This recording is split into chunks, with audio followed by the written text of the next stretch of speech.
Okay, we're good. Sure. First thing, maybe could you introduce yourself? Sure. I'm Eric Osborne. I'm Bungie's community manager.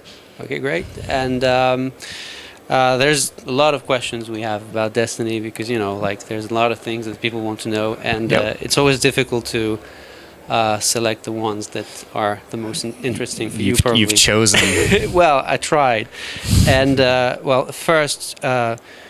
There's one thing that's science fiction seems to mean a lot to Bungie, obviously, right? Yep. And is it how difficult is it to come up with a whole new universe that doesn't share too much with the collective and conscious? And where do you take your inspiration also? Yeah. So inspirations come from a wide variety of stuff, right? Like we look to the interactive entertainment medium and just general entertainment. So it's books, film, Hollywood, art, GDC. The more prominent inspirations that the team drew from. But you're right, they're checking those things and making them feel very signature Bungie. Like, how do we take a bunch of influences and ideas that are out there, add our own new ideas to the mix, and sort of create something that's new and different? And so the scale of the game is supposed to be huge. So could you tell us more about what we can expect in terms of scale and universe, basically? Yeah, so it's a pretty ambitious project. It's definitely bigger than anything we've ever built before. So we want to build a big, beautiful world that's worthy of exploration, and that means taking players from Earth to the Moon to Mars to Venus and beyond. And so each one of those has destinations that are provide tons of outlets for players, whether they be story chapters or things like strikes or raids or ambient cooperative things like public events and public spaces or competitive multiplayer. So could you tell us more about the story, maybe? If you have to travel through the whole universe, then must be pretty big too. Yeah, so players take on the role of a guardian of the last safe city on Earth. Long ago, we had a great golden age where we colonized the worlds around us in our solar system. And then as we reached out into the stars, something reached back and knocked us down, almost took us to the brink of extinction. But this mysterious traveler came into our solar system, and it used the last of its power to save us from that enemy. And our job is now to leave the bounds of that city, take the fight to our enemies, and find out what happened to our civilization, to go out into the bones of our lost worlds and uncover the secret to the mystery. Okay. There's always been massive background to Bungie's games, right, in the past. And so I'm pretty sure that everything you've done before has helped a lot building something as big as Destiny, right? Yeah, so we want to build these big spaces, and some of it is about making sure players have the space to use their own imagination, right? So you give, like for example, the graveyard that we opened with on Old Russia just sort of begs a lot of questions, like what happened here, what were they running from, and how come that colony ship didn't make it off the launch pad, and why is this wall here carving through the middle of this wild sort of territory? And so those are things that let you sort of explore that space in your own mind and create your own stories, and we'll absolutely deliver some of the answers for players, and some of those things will leave mysterious for quite a while. And I think that's really important and a potent part of storytelling, to let players sort of imagine what might be. So more about storytelling would be nice. Like, how are you going to tell the story, basically, considering that you can play it solo, but also with friends, or that they are also multiplayer? That is completely integrated, fully integrated in the game. Yeah, so there's a bunch of storytelling channels that we can use in gaming, right? The nature of the interactive entertainment experience is that you can have cinematic experiences that are storytelling channels that have a great beginning, middle, and end, filled with memorable cast of characters that we create and write and script and produce as cinematics. But you can also go into the world and have a great time with your friends in a cooperative or competitive experience, and come up with a bunch of rich stories that are all about you being a very powerful actor in the world, using weapons that are super fun to shoot against enemies that are really worthy and fun to fight. And we think those sort of two channels are really important for what we do. Okay. Your previous engine, I mean, everything you've done tech-wise before impresses a lot of people. The lighting, the physics, AI. Can you tell me more about what we can expect from Destiny? Sure, I think people are going to recognize a lot of Bungie's signature stuff in Destiny. It's a sandbox shooter. It's a great action game. Like I said, the enemies are worthy adversaries that are really fun to fight, and there's a rich variety of action that happens that keeps the experience feeling fresh every time you return to it. We have rebuilt our engine from scratch, from the ground up, specifically for Destiny. So you're seeing in our demo, we have real-time lighting effects that are something we've never been able to do before. There's beautiful, crisp shadows on the ground. When you watch the ghosts move through those interior spaces, there's lots of really precise lighting going on that really is something we've never been able to do before. And then we're able to build bigger worlds than ever before and actually change the way we produce and develop our games. So instead of mission designers, we have world designers and people who are thinking more holistically about building spaces that feel like places that you visit. And so there's a lot of things that we're doing differently. It's a big challenge with a new IP, both on the story front and developing a new world, but also the technology that we need to build to support it.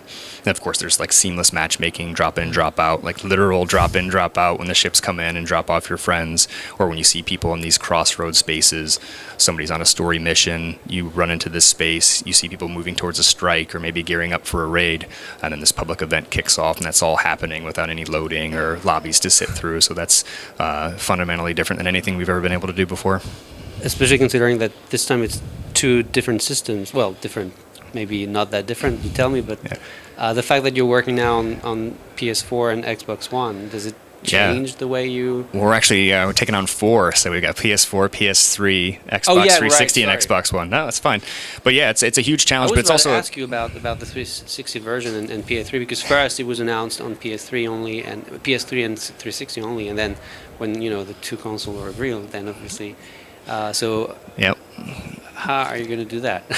Yeah, it's a huge challenge, but it's also a huge opportunity. So we haven't been able to talk to the PlayStation audience for quite a while. So being an independent studio and being a studio of artists and storytellers, it's really cool to build a big audience. And so, being able to stand on Sony's stage and talk to millions of gamers who haven't been able to experience our games for 10 years is awesome. But yeah, we've had to plan a lot. We've had to think a lot about how we bring these experiences across multi-platform. It's something we've planned from the beginning, and we've built our team around making sure we can deliver a great Destiny experience on all those platforms. Do you feel there's pressure from the players? Do you feel pressure from the players?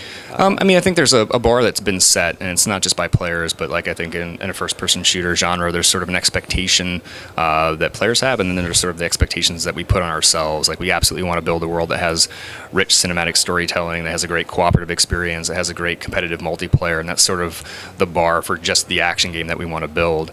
And then on top of that, we're trying to do a whole bunch of things on the cooperative front inside of the world itself, weaving all these activities into the story in a way we've never been able to do before, creating public events, letting players create their own character and then grow and change it over time and tweak their gear, tweak their weapons, and that all comes with new thinking. Like think about something like a raid and something like what we do at Bungie. Let's make a really fun and accessible shooter that people can play time and time again, and then you take the idea of a raid and like smash that headlong into those two things, and like the way we solve that is an interesting creative challenge and something that's really interesting for us to think about, and I think players are going to really appreciate what we're able to do there. And since you talked about the FPS genre, and it's obviously the most successful genre in this generation, probably the next to come too, how do you account for that? And considering even that Bungie actually made the FPS a console genre too first, because first it was PC only, and that people can play FPS on PC with a controller, and that's partly at least, if not completely, thanks to Bungie. So, how do you account for that success, and how do you live up to everything you've brought to the genre yourself? Yeah, I think the first part of that is pretty. It'll sound pretty cliche, right? Like we're just trying to build stuff that we love and things that we want to play. So from the very beginning, we're looking at the experience and saying like, what's cool? What do we like? What do we enjoy? So you'll find a lot of aerospace fanatics at Bungie, people who love science fiction, people who go to the NASA and watch launches, or people who go to SpaceX. I toured SpaceX when we were down there in LA, and just fascinated by the stuff those guys are doing. We talked to JPL and Craig Hargrove. He actually does a Destiny podcast, and these are things that like literally interest and fascinate us. So a lot of that's just about what are we passionate about, what do we want to do, and what really sings for us about the genre. And then some of it's just about like what can we do with this big team that we have that's really talented. We've got a lot of guys that have been around since even predating Halo. Jason Jones, our studio founder, and we've got a lot of new blood into the mix that's we've pulled from places like Pixar and you know, like places you wouldn't expect people to come and want to work on games, but they're interested in this interactive medium and they're super passionate and willing to work really hard to make something excellent. And so yeah, it's daunting. It's a challenge, but it's also a great opportunity to deliver something that we love. Yeah. So as science fiction fans, they know everything about science fiction, like TV and books and everything. So they know Star Trek, and you know that originally Star Trek was meant to show that the future would be a future where every race would, you know, just live together and peace and harmony. Yeah, like you know, it'd be like this. So is there like not such message in Destiny, but is there something behind the story, behind the game itself? Yeah, like you look at the setting, and if you read it on paper, it's post-apocalyptic, right? There's been this collapse of humanity, and you look at that graveyard of cars, and that seems pretty bleak, but it's really about this reboot. It's like humanity's second chance, and so there's something really interesting about space as a new frontier, about going out there and exploring the world and staking new ground, sort of losing sight of shore for the first time in a very long time. So we want to tap into a lot of that sort of adventurous spirit. But yeah, we want to build bright, hopeful worlds. Even though it's post-apocalyptic, it's an opportunity for people to be heroes, and we want to build a world that's worthy of heroes. We don't want to build a grotesque world. We want people to spend a lot of time here and enjoy their time here. People have a lot of choices in the entertainment they have, whether it's a great TV show or a great game. And so we want to make sure that what we build is something that is meaningful and relevant and beautiful. So just to finish, you know, so you can just take a break and rest. What would be that's a tricky question, maybe. That would be the 7 reasons that you could give for players to, you know, wait for Destiny eagerly and to play Destiny when it's released. 7 reasons. Yes. Exactly 7 reasons. Well, if you can come up with 7 Right. reasons, that's fine. If Right. you know, there's only like one and it beats them all, then fine. Well, I mean, it's a great action game from Bungie, right? And then we're building activities for every mood. So if you're a player that loves competitive multiplayer, we're going to deliver that. If you love rich storytelling in a universe, we're going to deliver that. If you love exploration, we're going to deliver that for you. If you love playing with your friends and just having a blast, we're going to deliver that for you as well. And we're also letting you create your own character, your own hero, and change the way you look and fight over time. And we think that's really cool. That idea of this persistent character that you can take with you into any mode. And I think this sort of socialization aspects as well, being able to go into a public event and meet people on the fly and maybe help them out, or they'll help you out, or maybe you just blow past them because you're not feeling very social right now and you're just heading into a raid or a strike. I think is very interesting. And I'm not sure if I'm at 7, 6, Well, you 5, know, 4, thing you did 3. fine.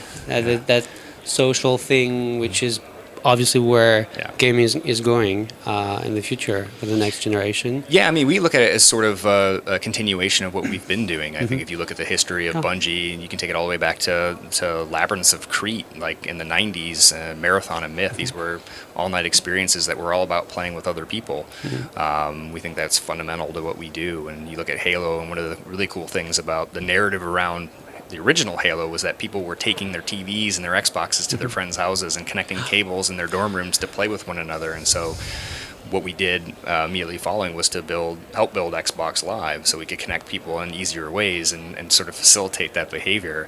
And of course with Halo 3, we extended the experience onto the web with BNet and built some cool services around that to help them extend and enhance that service. So it just feels like a natural progression to take that community that existed outside of the game and sort of throw it right into the heart of the experience.